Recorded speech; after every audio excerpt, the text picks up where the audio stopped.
Mes amis, qu'est-ce qu'on va bien pouvoir dire à nos enfants pour leur expliquer que Kyrie Irving, James Harden et Kevin Durant n'ont passé qu'un tour de playoff ensemble?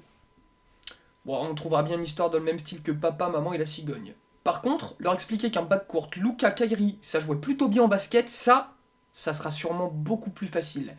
Et juste comme ça, Houston a tous les pics des Nets jusqu'en 2027. Aucun rapport, hein. Juste comme ça.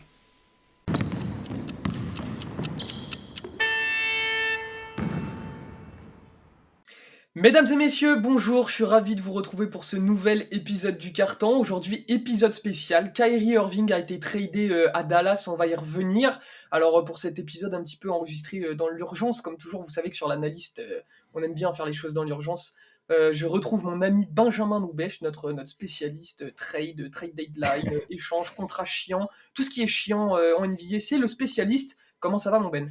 Bah écoute, ça va très bien. Il faut savoir que la dernière fois qu'il s'est passé un truc comme ça au Nets, j'étais en train de dormir. C'était Kevin Durant et je C'est prenais vrai. 20 minutes de sommeil sur 2 jours. Et là, pareil, sortie de nuit blanche, 20 minutes de sieste. Kyrie Irving, ça bouge. Voilà. C'est la constante. Donc écoute, spécialiste, mais spécialiste pas très réveillé. Ouais, spécialiste pas très réveillé, c'est l'histoire de ta vie, j'ai l'impression. Bon, je vous l'ai dit, on va revenir un peu sur ce trade de Kyrie Irving à Dallas parce qu'il y a plein de choses à dire, Benjamin. Il y a vraiment plein de choses à dire. Alors, pour commencer, je vais te laisser revenir un petit peu sur le contexte de ces derniers jours et tu vas nous résumer le trade parce qu'il faut dire qu'on avait tous été un petit peu surpris il y a quelques jours de recevoir une notification comme quoi Kyrie Irving avait demandé son trade à la franchise. On sait que ça a été compliqué cet été. Il y avait déjà eu plein d'histoires cet été, mais depuis le début de la saison et depuis que Kyrie était retourné sur les parquets, ça s'était un peu calmé. Il n'y avait plus trop d'histoires et on se disait, bah, KD est blessé, certes, mais KD va revenir et tout va rouler pour les Nets. Mais non, Kyrie Irving a décidé de faire chier le monde au final.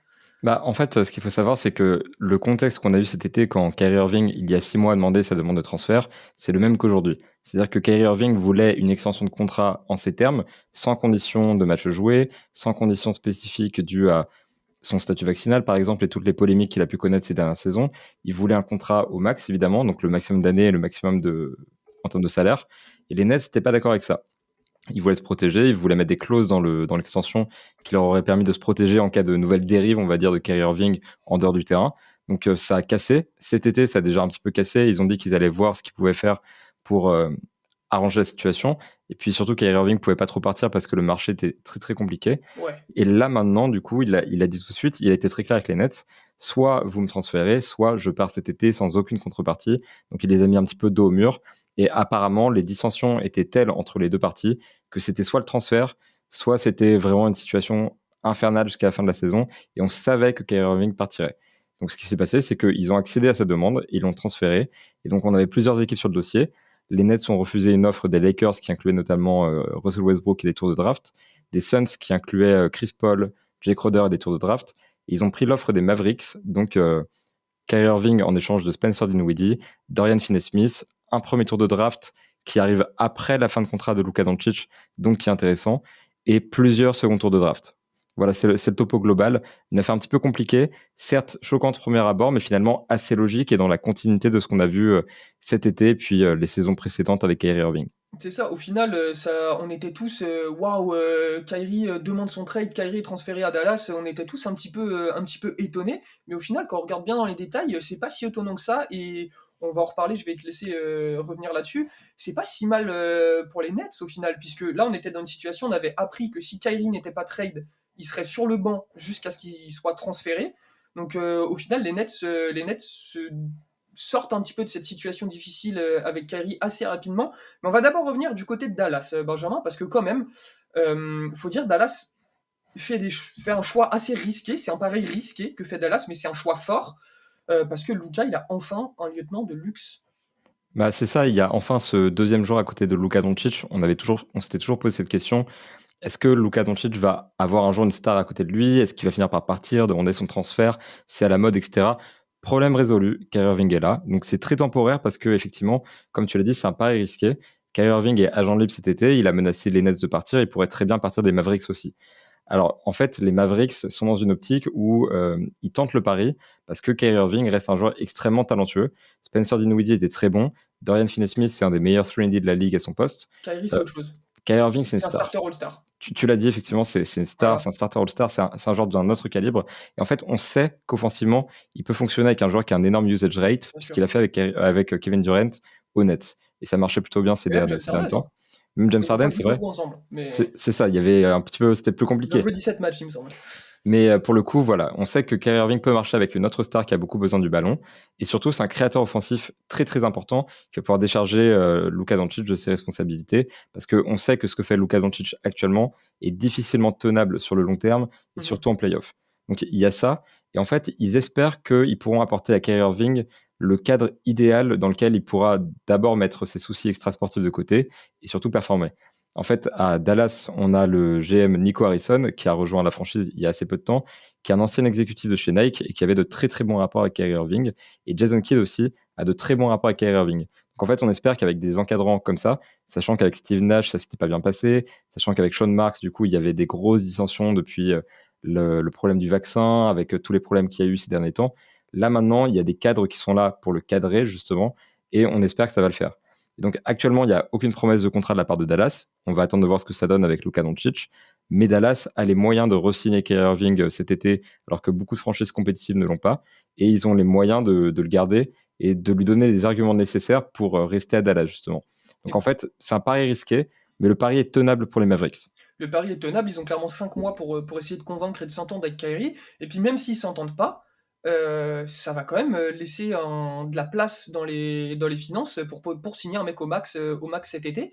Il y a un truc aussi assez important, c'est qu'on se dit, ah, Kyrie, Luka, j'ai vu pas mal de gens dire sur Twitter, ça va défendre zéro, c'est pas un bon choix pour Doncic, se partager la balle, blablabla, blablabla. Tu l'as très bien dit, on sait que Kyrie n'a pas besoin d'avoir tout le temps la balle en main et est vraiment capable de jouer à côté de joueurs qui ont des énormes usage rates. Et ce qui est aussi intéressant, c'est qu'on a appris que Doncic avait été consulté par le front office des Mavs avant que le trade se fasse. Donc Doncic a vraisemblablement donné son accord. En tout cas, on va se retrouver avec un backcourt Luka Doncic, Kyrie Irving, et techniquement, on va se régaler, Benjamin. On va se régaler. T'as quelque chose à rajouter sur Dallas un petit peu?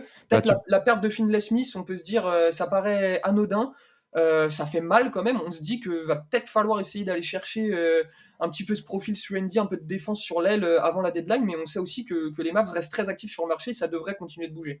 En fait, tu l'as dit, c'est que cette équipe des Mavericks, elle est pas du tout défensive Ah parce bah que là, on a Kyrie Irving et Luka Doncic sur le backcourt qui sont pas très performants en défense pour dire les choses gentiment. On sait que Christian Wood aussi, qui a un certain temps de jeu, une certaine place, et pas du tout un c'est profil pas son point défensif. fort. Mais justement, Christian Wood, je pense que c'est un candidat idéal pour un transfert. Il a un contrat assez important. Ça coince au niveau de l'extension avec les Mavericks, et c'est normal, compte tenu du contexte. C'est un peu compliqué à rappeler ici, mais ça se fera sans doute pas. Donc, ils vont peut-être essayer de le transférer et récupérer un profil défensif en échange. Effectivement, c'est quelque chose qui pourrait se faire. L'équipe a toujours été relativement faible en fait autour de Luka Doncic. La perte d'Orian Finney-Smith, c'est vrai que c'est dommage parce que c'était un des joueurs les plus difficiles à aller chercher sur le marché de transfert parce qu'il a une grosse valeur et c'est un profil qui match bien avec Luka. Mais maintenant, c'est vrai que cette équipe risque d'être tellement performante sur le plan offensif qu'elle peut essayer de se dire qu'elle arrivera à compenser ses lacunes défensives par donc déjà des transferts et puis surtout par une attaque qui va être peut-être all-time, j'ai envie de dire, je me Ah, projette un clairement. petit peu. Mais là, avec deux créateurs de ce niveau-là et des joueurs qui sont aussi bons dans le shot making, qui sont aussi créatifs, ça risque d'être très dangereux, notamment en playoff, là où les défenses se resserrent, les systèmes commencent à coincer un petit peu et les joueurs créatifs se démarquent. L'équipe a une carte à jouer en misant un peu tout sur l'attaque, même s'il faudra qu'elle se renforce en défense quand même. Ouais, c'est clair, faudra essayer de limiter la casse un peu sur ce secteur-là, mais c'est clair qu'en attaque, bon, on s'inquiète pas du tout pour les Mavs. On va passer du côté des Nets maintenant, Benjamin, parce qu'on se dit que les Nets perdent Kyrie Irving, que c'est catastrophique. Qu'est-ce qui va se passer avec Kevin Durant? D'ailleurs, c'est la question que je vais te poser en premier. Qu'est-ce qui va se passer avec KD? Parce qu'on sait que cet été, c'est Kyrie qui avait demandé son trade et ça avait suivi avec Kevin Durant. Donc là, c'est quoi un peu ce qui se passe dans la tête de KD actuellement? Évidemment, on peut pas vraiment savoir. Mais est-ce que KD va rester avec les Nets? Est-ce qu'il va bouger? C'est quoi pour l'instant les petits pronostics? Effectivement, ça relève plutôt de l'opinion parce qu'on ne sait pas, il n'y a pas d'infos encore sur le sujet. Mais en se basant sur ses déclarations, sur le style du joueur, etc., on peut déjà partir du principe qu'il restera jusqu'à la fin de la saison Oui. pour plusieurs raisons. D'abord parce qu'il avait annoncé cet été, quand il était revenu, qu'une des raisons pour lesquelles il avait demandé son transfert et il pouvait revenir correctement avec les Nets, c'était que c'était pendant l'été, que ça interrompait pas les matchs et il a l'air de ne pas vouloir interférer dans le jeu, notamment des Nets. Donc pour lui, un trade en milieu de saison, ça semble un peu compliqué si cette mentalité est bien la sienne. Après, il y a la complication du trade. C'est-à-dire que Kevin Durant, qui reste énormément de temps sur son contrat et quasiment 200 millions de dollars sur le contrat aussi, c'est un joueur qui est extrêmement difficile à transférer parce que c'est historique qu'un joueur d'un tel calibre avec un tel contrat demande ce transfert. Donc organiser ça en 3 jours, parce qu'il reste 3 jours avant la deadline qui est fixée au 9 février, ça risque d'être un petit peu compliqué. Alors, c'est pas dit qu'une équipe fasse pas justement un panic move et envoie une offre que les 7 Nets ne premiers pourront tours de pas draft refuser. jusqu'en 2075 et 4 All-Stars, non. Et voilà, c'est pas impossible qu'il y ait un scénario, peut-être pas aussi délirant que ce que tu viens de dire, tu vois, mais un scénario de ce genre-là. Mais pour l'instant, ça paraît fortement probable que Kevin Durant parte. Ceci dit, ce qu'il faut comprendre, c'est que maintenant que Kyrie Irving est parti, le Mhm. projet des Nets tient vraiment à un fil, et c'est Kevin Durant qui a les ciseaux et qui peut couper à tout moment le cordon et faire tomber tout le projet. Le projet à la base, c'était de gagner avec KD et Kyrie. Il faudra voir si KD, lui, veut bien gagner sans Kyrie Irving, ou si c'est Kyrie Irving ou rien. Mais ça, on le verra plus tard, et peut-être même cet été. Bah, parce que pour le coup, là, si on analyse un peu l'équipe des Nets aujourd'hui, alors oui, tu perds Kyrie Irving, tu perds un starter All-Star, mine de rien. Mais Mhm. quand même, tu as quand même Kevin Durant, et tu te dis pas que entouré de Nick Claxton, qui fait une saison formidable, tu rajoutes un mec comme Dinwiddie, qui est super précieux, capable de mettre des paniers, on sait qu'à côté de Kevin Durant, ça va marcher, tu mets des profils sur Andy super intéressants avec Finney Smith, est-ce que tu te dis pas que quand même cette équipe de Nets, bah, sont un peu capables de gagner des matchs? Bah, j'ai envie de dire, je me pose même la question, est-ce que les Nets sont pas meilleurs sans Kyrie Irving? Parce qu'il y a tout En ce... attaque, t'as juste besoin de KD, quoi. C'est ça en fait, on a ce joueur qui est unique, qui est peut-être le meilleur attaquant de l'histoire de la NBA, et qui est vraiment un profil qui peut marquer dans toutes les situations. Autour de lui, effectivement, avoir un joueur comme Kyrie Irving, c'était du luxe parce qu'on avait 2 énormes attaquants qui étaient l'un à côté de l'autre. Mais l'équipe avait des problèmes de défense notamment, qu'ils ont réussi à compenser cette saison, mais on sait que ça a sa limite. Et là maintenant, elle a une polyvalence, notamment défensive, qu'elle n'a jamais eu par le passé. Clairement. Ils ont toujours misé sur le fait d'avoir des gros joueurs, des gros noms. On l'a vu dans les petites signatures, même avec Lamarcus Aldridge et Blake Griffin qui étaient des erreurs. Ils ont voulu privilégier les noms sur la qualité des joueurs. Ils l'ont fait avec James Harden, c'était une erreur de casting. Ils l'ont fait avec Ben Simmons, ça ressemble énormément à une erreur de casting. Et là maintenant, plus on avance et plus au net, on a une mentalité, enfin, on a quelque chose qui nous montre que miser sur les joueurs qui ont des gros noms, sur les starters All-Star Game, justement, comme Harden avait pu l'être ou comme Kyrie Irving, c'était potentiellement une erreur et que maintenant, il faut miser sur la profondeur. Alors, on a Spencer Dinwiddie qui peut jouer le rôle de meneur, mais peut-être qu'il bougera avant la deadline, on en reparlera. Nick Claxton, tu l'as dit, a émergé comme un des meilleurs défenseurs à son poste de la ligue. Cam Thomas a marqué 44 points ce week-end et c'est pas anodin parce qu'il semble vraiment prêt à prendre plus de responsabilités. Et on a un effectif relativement profond, assez bien pensé. On a un coach qui le gère bien. J'ai envie de dire, cette équipe, certes, a moins de star power, mais elle est mieux construite et je pense qu'elle peut éventuellement aller loin en playoff si Kevin Durant est toujours partant pour faire partie du projet. Alors, il y a un aspect aussi très important, outre le transfert de joueurs.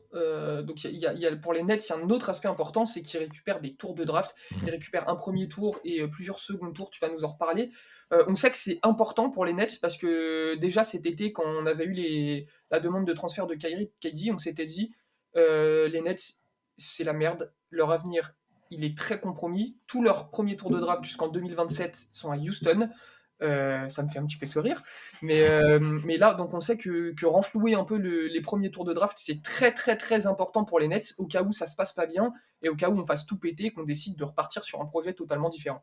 Bah, effectivement, c'est une garantie, et je l'ai dit au début du podcast, le premier tour qu'il récupère dans le transfert de Kyrie Irving, c'est 2029, donc c'est après, bien après d'ailleurs, la fin de contrat de Luka Doncic. Ouais. Donc ceux qui aiment penser que Luka éventuellement partira de Dallas peuvent être assurés, mais dans tous les cas, même si, personnellement, je pense pas que Luka partira, par exemple, même si Luka reste, ça reste mieux d'avoir un tour qui est assez loin dans le futur par rapport à ces Mavericks qui, cette saison, Pour risquent avoir d'être du bien recul, classés. un petit peu. Mais c'est ça, on a plus de chances d'avoir un bon pick finalement. Clairement. Et donc, en fait, ils ont de la matière. Ils ont vraiment de la matière. Ils ont déjà leur tour de draft à eux en 2028 et 2029, parce que effectivement, ça s'arrête là.